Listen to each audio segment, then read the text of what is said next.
On a quiet autumn morning at a national cemetery, a worn figure stood alone outside the gates, overlooked, uninvited, yet carrying something sacred.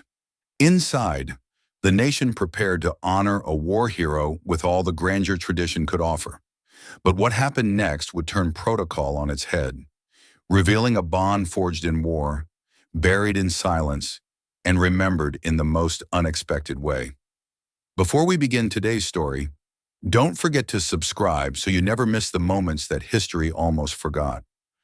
The air hung thick with the scent of pine and silence. A soft wind stirred the edges of the flags lining the main walkway, their red, white, and blue barely visible beneath a sky brushed with gray. It was a solemn morning in Arlington, one of those days when time itself seemed to lower its voice. Walter Griggs stood just outside the cemetery gates. His shoulders, once square and proud, had given way to age, stooping slightly under the weight of memory. He wore a weathered military uniform, the dark green fabric long faded and frayed at the cuffs. His boots were polished, but scuffed by years of wear. On his shoulder, stitched but nearly unnoticed, was an insignia, a ghost of a battalion long erased from official record. In his hand, he clutched a single white chrysanthemum, its petals curled inward from time, its stem wrapped gently in a cloth napkin. A young soldier, barely 25, approached from the checkpoint. His uniform was crisp, his hat perfectly tilted, his shoes reflecting the overcast sky like mirrors. "I'm sorry, sir," he said politely but firmly. "This is a restricted funeral. Four-star General Douglas Merrick, entry by clearance only." Walter didn't blink. His eyes, milky with age, looked straight ahead. "I just came to pay my respects," he replied, his voice soft but clear.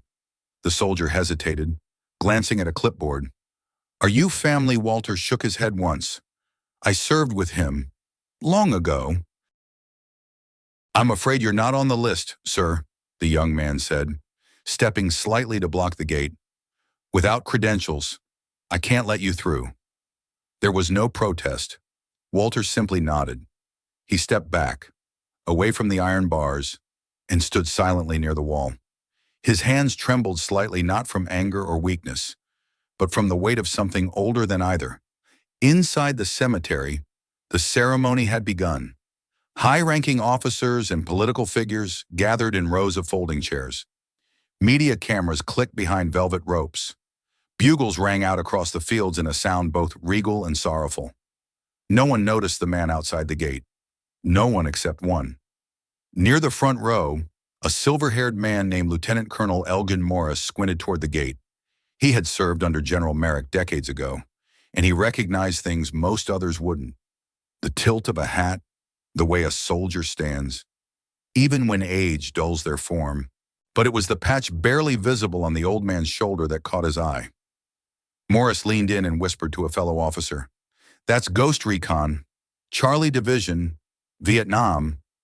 The other man furrowed his brow. "Didn't that unit get disbanded back in '72? Morris didn't answer. He was already turning, his eyes fixed on the man who wasn't supposed to be there, the man without a name, but not without a story. From the far side of the gate, Colonel Elgin Morris watched the old man in silence. The ceremony carried on, but Morris's mind had already drifted backwards, to the heat and thunder of another world, another war. That insignia wasn't a mistake. It couldn't be. Ghost Recon, Charlie Division, wasn't just rare, it was buried history. But to Morris, it was also a memory named Walter Griggs. February 1969, Pleiku Province, Central Highlands of Vietnam. The rain fell in thick, punishing sheets, drenching the red clay earth until it turned to slick rivers of mud. The jungle was alive with movement, some of it wine, most of it deadly. The nights blurred into the days during that siege, and no one in Charlie Recon remembered the date so much as the sounds, mortars, shouts, the sucking noise of boots trying to lift from waterlogged ground. Sergeant Walter Griggs was on his second tour, and at 31 he was older than most of the boys in his platoon. His eyes were tired but sharp, and his instincts had been carved into his bones by loss, not training. Charlie Recon operated on the margins, missions no one recorded. Coordinates never entered into official maps. They moved in silence, struck fast, and disappeared. If something went wrong, no one came looking. That night, they were camped near a low ridge east of the Pleiku airstrip. The monsoon had battered their dugouts for 3 straight nights, and by the 4th, most of the men were running on wet rations and less than 2 hours of sleep. Walter had been rotated to perimeter duty, rifle resting on his knees, staring into the pitch-black jungle that moved like it breathed. Then it came a thunderous blast not 200 meters away. Red flare overhead, mortar fire, followed by the crack of M16s and something heavier. The radio crackled seconds later. "This is Linebacker 3. We're hit. Repeat. We're hit. 2 down. Pinned at the southern tree line requesting extraction." Walter didn't wait. He didn't ask permission. He grabbed a belt of smokes, a single flare, and his sidearm. He left the radio and the safety of the bunker behind and ran. No orders, no backup. Just boots in mud and instinct honed by the sharp edge of experience. The voices led him to a collapsed corrugated shed, half covered by brush. One soldier was bleeding from the leg, his uniform soaked black. Another crouched low beside him, returning fire into the trees with wild, panicked bursts. A third young, rigid posture, officer stripes barely visible, was dragging a shattered radio pack across the open dirt. The officer's face was bloodied from a scrape across the brow. His ankle twisted hard to the right, but he wasn't calling for help. He was barking orders, holding ground. That was Walter's first glimpse of Second Lieutenant Douglas Merrick. "You boys forget your map," Walter muttered as he dropped smoke between them and the tree line. The young officer spun around, startled. "Who the hell are you?" Walter didn't answer. He grabbed both men, the officer and the bleeding radio man, by their collars and pulled. No ceremony, no pleasantries, just urgency. The fourth man, the panicked shooter, scrambled behind them. Tracer rounds lit the smoke from the enemy side. The jungle flared red and green like some haunted carnival. Bullets zipped overhead as Walter half dragged, half pushed the group toward the perimeter. He took a sharp hit in the shoulder, didn't stop. Another blast behind them knocked one of the men off balance, but Walter caught him mid-stumble and kept moving. By the time they made it to the secondary fence, Walter's shirt was soaked in blood and rain. He dropped the men beside a sandbag wall, took one breath, then turned back to the jungle without a word. He disappeared into the tree line before anyone could ask his name. Later, in a cramped medical tent, Lieutenant Merrick asked every soldier who had pulled them out. No one knew. No one had seen him arrive or leave. The men only remembered the smell of smoke, the feel of his hands dragging them through the muck, and the calm steadiness in his eyes, like he had done this before. Too many times. 3 months later, Merrick filed for a citation of valor on behalf of an unnamed rescuer. It was rejected. There was no record of any sergeant operating in that quadrant. Ghost Recon wasn't on the books. Their movements didn't exist on paper, and Walter Griggs had made sure of that. He turned down every medal, declined the interview, refused the ceremony. When pressed, he said, "I just did what I was supposed to," and then he vanished. Years passed. Merrick climbed ranks major, then colonel, then general. His name became synonymous with strategy, leadership, valor. He trained battalions, advised presidents. But in private, he kept a single photo, a grainy, rain-soaked image of that night. In the corner, barely visible, a figure in the shadows pulling another man to safety. No face, no name. But Merrick never forgot. When illness came in his final days, the general made only one unusual request in his will. If he's still alive, let Walter Griggs bring me home, back at the cemetery gate. Walter stood motionless, unaware of the eyes now watching from behind the rows of dignitaries and brass. The rain of Pleiku no longer soaked his boots, but its weight never left him. 54 years had passed, and still he waited, quiet, undemanding. The man the nation had never known, but whom one man never stopped looking for. From the moment Elgin Morris saw that patch, he knew, not a doubt, not a hesitation.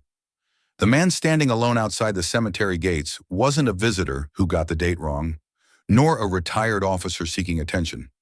He was the last unspoken line in a story that had defined a generation of warriors. Walter Griggs hadn't been invited, but someone had been waiting for him all along. Colonel Morris leaned in toward General Andrew Blake, who stood near the ceremonial canopy beneath a sky thick with clouded reverence. "Sir," he said under his breath, "there's someone outside the gate, not on the list, but I think he's the one. Griggs, Ghost Recon, Pleiku, General Blake, tall and composed in full-dress uniform, barely blinked." "You're sure positive," Morris said. "The patch, the bearing, that's him." Blake didn't ask for credentials. He didn't wait for confirmation. Without a word to the Master of Ceremonies, the Honor Guard, or even the Secretary of Defense, he stepped off the platform and walked down the aisle slowly, deliberately. Heads turned as murmurs rippled through the crowd. A few assumed he'd forgotten something or was headed for a private moment of reflection, but then he kept walking. Past the VIP section, past the photographers, past the gates that divided the formality of ritual from the forgotten weight of memory. And then he stopped. On the other side of the wrought iron, Walter Griggs stood just as he had for over an hour, unmoving, silent, the flower in his hand now bent lower, as if mirroring the ache in his shoulders. General Blake reached forward and opened the gate himself. The world stilled. The press lowered their cameras. Aides paused mid-step. Even the wind, that gentle, constant companion, seemed to hold its breath. Blake stood tall in front of Walter, raised his hand to his brow, and delivered a sharp, perfect salute. Walter's eyes narrowed slightly in confusion. "Sir," he asked, his voice as humble as ever. Blake's tone was steady, yet warm. "Mr. Griggs," he said, "we've been waiting for you." Walter shook his head slowly. "I don't need to be in there."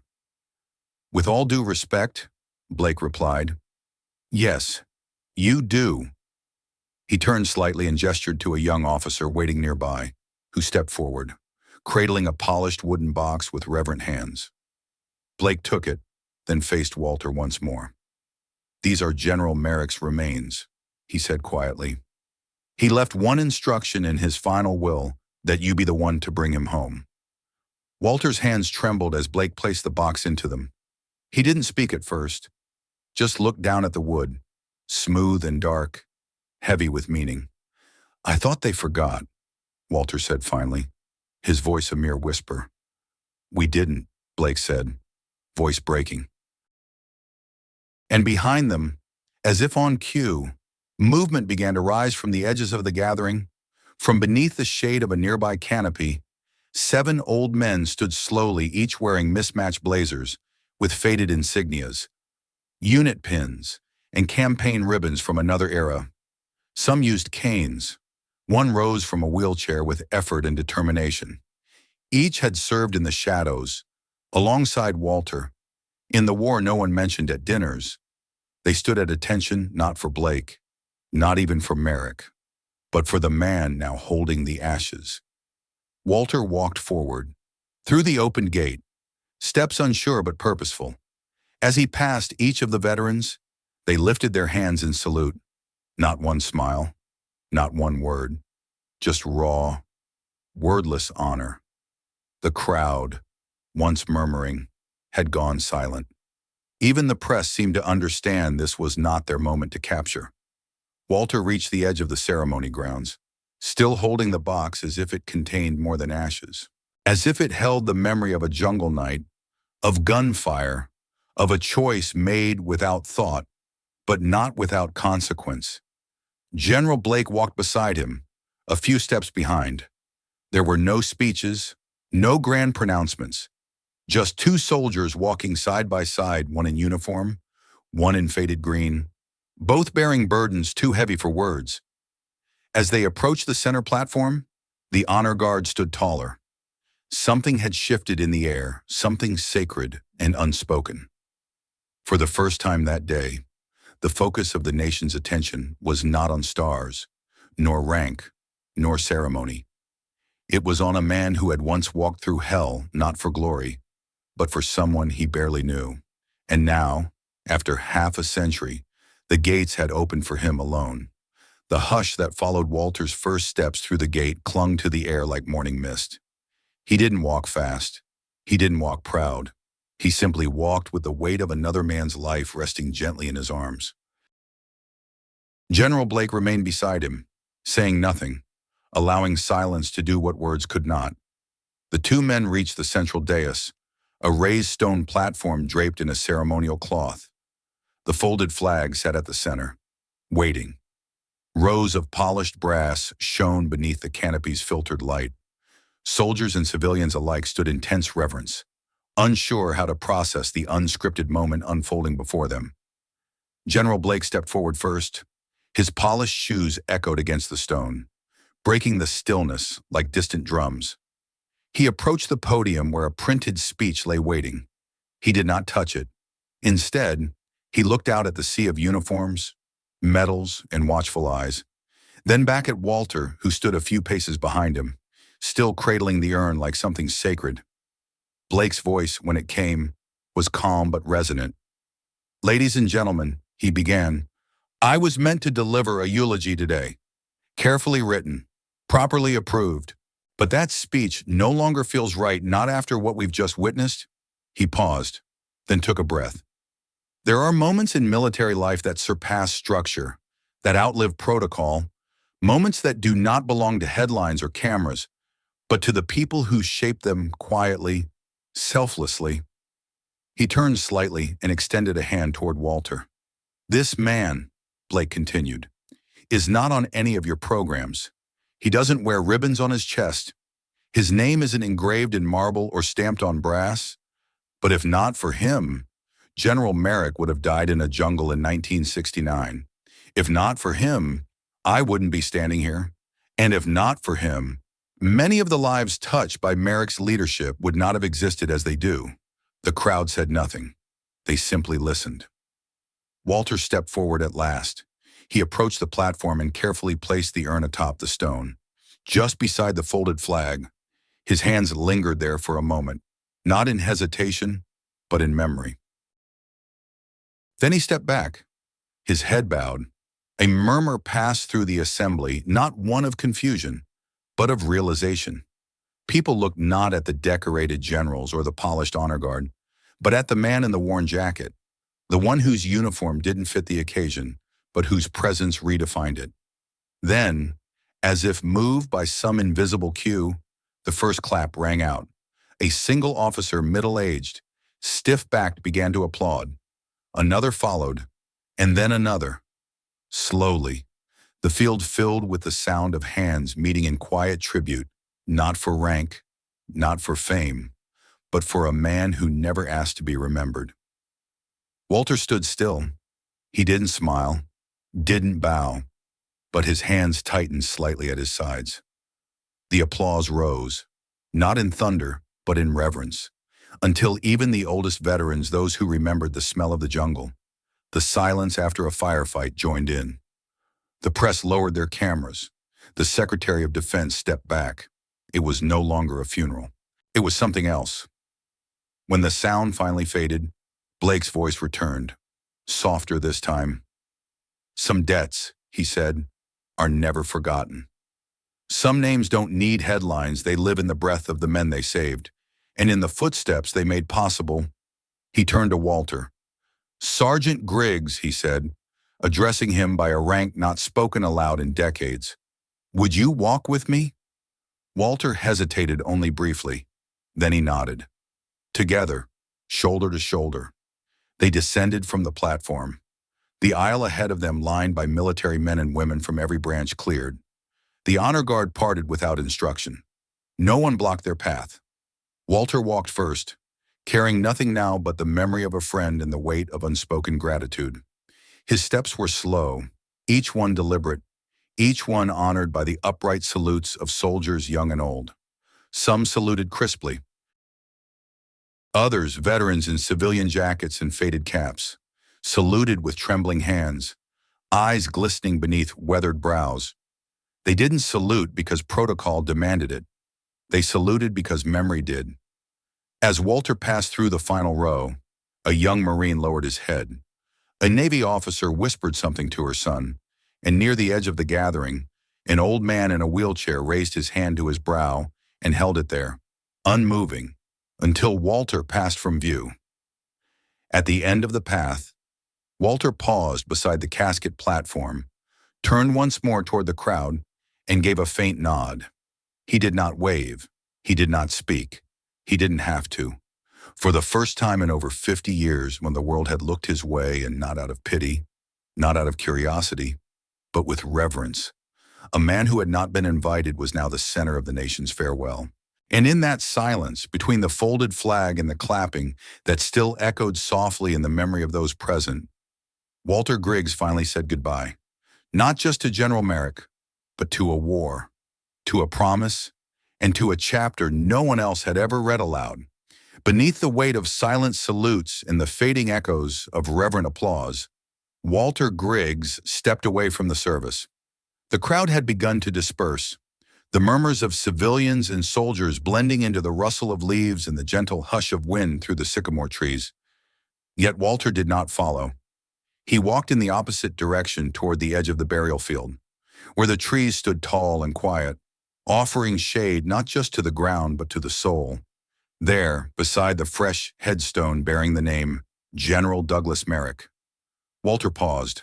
The inscription was simple, no long epitaph, no list of ranks or achievements, just the name, the dates, and beneath it, 3 words etched with deliberate care: brother, commander, friend. Walter knelt. His knees, stiff with age, did not bend easily. He placed one hand gently on the cool stone and reached into the pocket of his coat. From within, he drew a small stick of incense, something few others would have understood. With a match struck against his boot heel, he lit it, the flames small and flickering, but steady. He planted the incense into the soil at the base of the headstone, and as the smoke began to curl into the autumn air, he closed his eyes. "I told you I'd make it," he whispered. The wind answered softly, swaying the leaves above him. "You always hated flowers," he added with a faint chuckle. He stayed there a long time, minutes, maybe more. Just a man in the earth, with nothing left to prove. The ceremony had ended, but his farewell had just begun. Then from behind him came footsteps, not loud, not hurried, just the steady rhythm of polished boots over soft grass. Walter stood slowly and turned. General Blake was there again, still in full ceremonial dress, his gloved hands folded in front of him. But this time his posture had softened. He no longer carried the authority of command, only the humility of witness. "I thought you might still be here," Blake said gently. Walter nodded but said nothing. Blake stepped forward and held out a small envelope. Its edges were yellowed with time, the paper brittle and creased. On the front, in a precise, familiar hand, was written to W.G., "Only if he comes all the way." Walter hesitated, his hand hovering. Then he took it. "What is this?" he asked. "It was in Merrick's personal safe," Blake said. "He left instructions.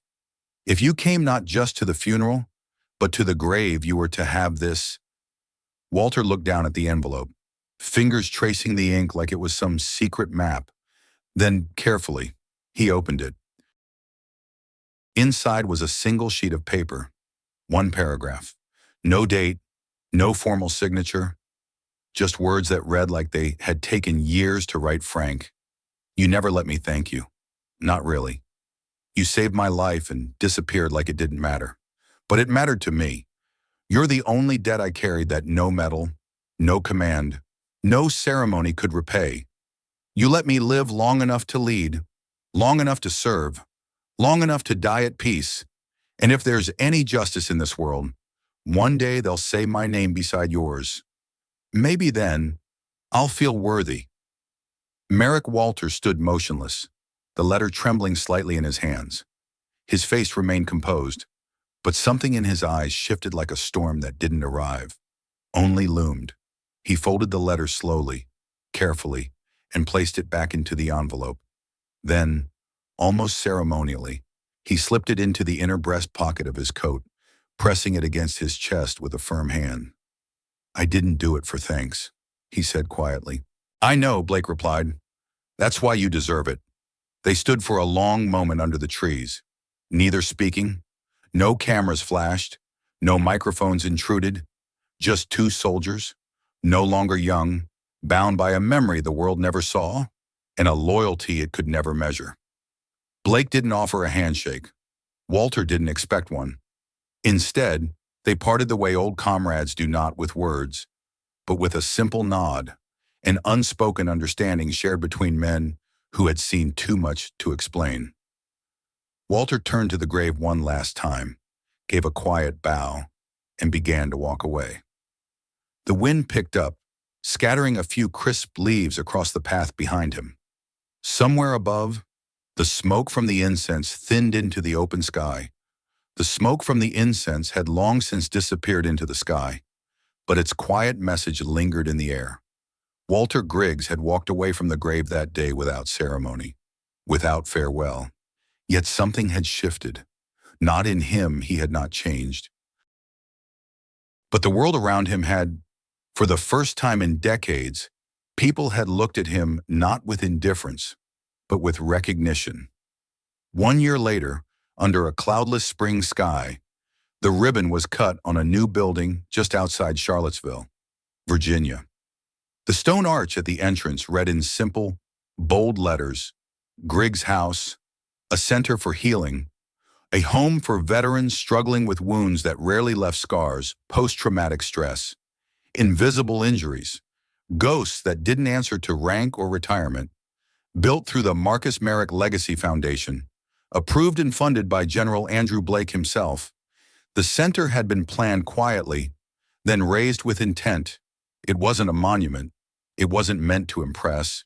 It was meant to welcome. That morning, as the crowd gathered beneath the bunting and banners, speeches were made by senators and colonels, by doctors and chaplains. The American flag hung at full mast, and the air smelled of new paint and freshly turned soil. Walter Griggs stood near the back, away from the camera crews, his dark coat drawn around him. He didn't wear his old uniform, not today. In his hand, he held a single white chrysanthemum, slightly wilted but upright. He didn't wave, didn't speak. He simply stood and watched as the doors opened and the first group of young veterans stepped inside. They didn't know his face, they didn't know his story, but they were walking into a space made possible by a man who had once walked through hell and refused to speak about it. General Blake approached him without announcement. His stride was slower now, the weight of the years and of command settling on his frame like a second uniform. He stood beside Walter, watching in silence for a while as people moved in and out of the building. Then he said softly, "I told you it wouldn't be a statue." Walter didn't look at him. "And I told you I didn't want anything with my name on it." "It's not a name," Blake replied, glancing toward the bronze letters. "It's a thank you, etched in stone for the men who gave more than they got." Walter's eyes remained on the building. Through the windows, he saw a young man barely 20 seated in a therapy room, hands wrapped around a mug of coffee. On the far side, a woman with a service dog waited patiently outside an office door. It was working already. "You think they'll come?" Walter asked. "They already have," Blake answered. They stood that way for a while, unmoving, letting the sunlight settle on their shoulders. People passed by, nodding respectfully. A few recognized Blake, fewer recognized Walter, but no one asked questions. No one interrupted. Eventually, Walter turned to leave. He didn't shake hands, didn't pause for photographs. He simply slipped away through the outer circle of the crowd, down the paved path, and into the quiet street beyond. But this time, something was different. People turned to watch him go. They didn't stop him. They didn't ask for his story. But they noticed. A few removed their hats, one or two stood a little straighter, and somewhere, in the stillness of that spring day, the country he had served so quietly did something it had never done before. It remembered, not just the man, but what he had carried, not just the uniform, but what it had survived. Inside Griggs' house, a bronze plaque hung near the front entrance. It did not list battles. It did not describe valor. It held only this: for those who returned with burdens too heavy to share, you are not forgotten. No signature, but those who knew. And Walter, walking alone with a fading flower in his hand and no need for applause, knew one thing with quiet certainty. Some names don't need to be remembered by everyone, just by the right ones.